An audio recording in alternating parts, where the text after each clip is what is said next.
السلام علیکم ناظرین، امید کرتا ہوں آپ سب خیریت سے ہوں گے۔ میں روحانی عامل آپ کے لیے حصار کا مجرب عمل لے کر حاضر ہوا ہوں۔ عملیات میں حصار کو بہت اہمیت حاصل ہے۔ عملیات میں حصار سے مراد مختلف اعمال و نکوس کے ذریعے غیر مرئی قوتوں کے اثرات بد سے تحفظ کے لیے نوری قلعے میں پناہ لینا ہے۔ حصار عامل و غیر عامل ہر انسان کے لیے اموار ضروریہ و لازمہ میں سے ہے۔ وجہ یہ ہے کہ جنات، جادو، رجت وغیر مرئی شیطانی قوتوں کا وار کسی بھی انسان پر ہو سکتا ہے، چنانچہ اپنے اور اپنے اہل خانہ کے تحفظ کے لیے ہر فرد کو حصار ضرور کرنا چاہیے۔ عوام کی بنسبت عاملین و مالجین کو حصار کی زیادہ ضرورت ہوتی ہے، اس لیے کہ صوبے میں بہت سی غیر مرئی قوتیں عامل و مالج کی دشمن بن جاتی ہیں، اور حصار نہ ہونے کی صورت میں وہ قوتیں عامل یا اس کے گھر والوں کو کسی بھی طرح کا ضرر و نقصان پہنچا سکتی ہیں۔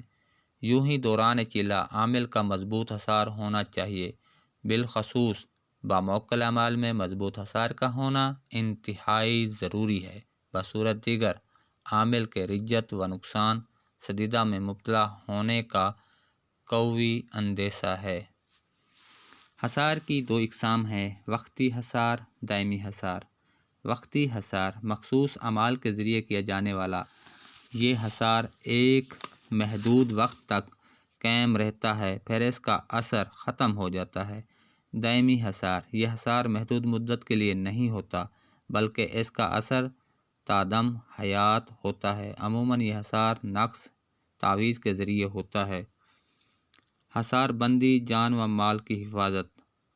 عدل کرسی بدل کرسی، کرسی دین قرآن، جنہاں نے محمد پڑھیا ثابت رہن ایمان، لوہے کا کوٹ تانبے کا تالا، 1,24,000 پیغمبر میری جان کا رکھوالا، حضرت سلیمان پیغمبر ویکھاں تیری رکھ دا تماشا۔